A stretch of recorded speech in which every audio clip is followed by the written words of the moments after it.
ভোরের শিশিরের মতো বিন্দু বিন্দু স্বপ্ন এসে বসেছিল তার নাকের ডগায়। প্রেমিকের নাকে নাকি এরকম ফোঁটা ফোঁটা ভালোবাসা খেলে? যদি তাই হয় তাহলে ঠিকই আছে, সৈনিকটি প্রেমিক হয়েছিল। বুলেট ব্যারাক ছেড়ে তার পালাই পালাই মন আকাশ ছোঁবার স্পর্ধা দেখিয়েছিল। রক্তলাল সৈনিকের হাতে মুঠো মুঠো প্রেম জমেছিল। প্রেমিক বাধা মানে না, প্রেমিক সৈনিক হলেও দিন শেষে প্রেমিক। দেশকে ভালোবেসে সৈনিকটি প্রেমিক হয়ে উঠেছিল। আচ্ছা, সৈনিক প্রেমিক হলে কি ডানবেরা হুইসেল দেয়? সৈনিকটি দেশকে ভালোবেসেছিল।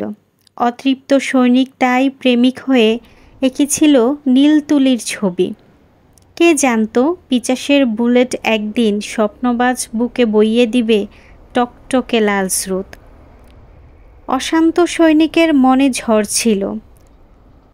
বৃহস্পতির দ্য রেড স্পট কিংবা তার চেয়েও অশান্ত ঝড়। সৈনিকটি নিয়ম ভেঙে উড়তে চেয়েছিল। ডানা মেলেছিল মুক্ত বিহঙ্গের মতো। বৃদ্ধ পাখিটির চোখে কি অতৃপ্তি করেছিল হাহাকার? হয়তো তাই, নইলে গুলিবিদ্ধ প্রেমিক কেন যেতে চায়নি সহজে? আসসালামু আলাইকুম ভিউয়ার্স, কেমন আছেন সবাই? আশা করি সবাই খুবই ভালো আছেন। তো আমি যে কবিতাটা আবৃত্তি করেছি এটি হচ্ছে আমার বড় ভাইয়ার লেখা। বড় ভাইয়ার কবিতার বইয়ের নাম হচ্ছে নীল ফুলের দুঃখগুলো। আমি প্রতিদিনই হচ্ছে একটা কবিতা আবৃত্তি করার চেষ্টা করি, যদিও কখনোই কবিতা আবৃত্তি করা শিখিনি, যতটুকু পারি নিজ থেকেই করি।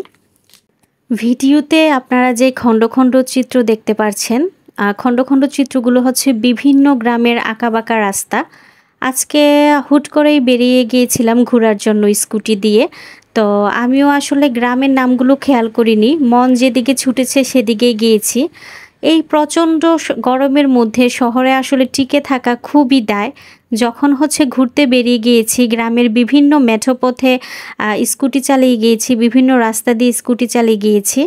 এতটা ভালো লাগা কাজ করছিল গ্রামের সৌন্দর্য উপভোগ করতে করতে, এবং চারিপাশে এত বাতাস ছিল, সব মিলিয়ে আমার কাছে খুবই ভালো লেগেছে।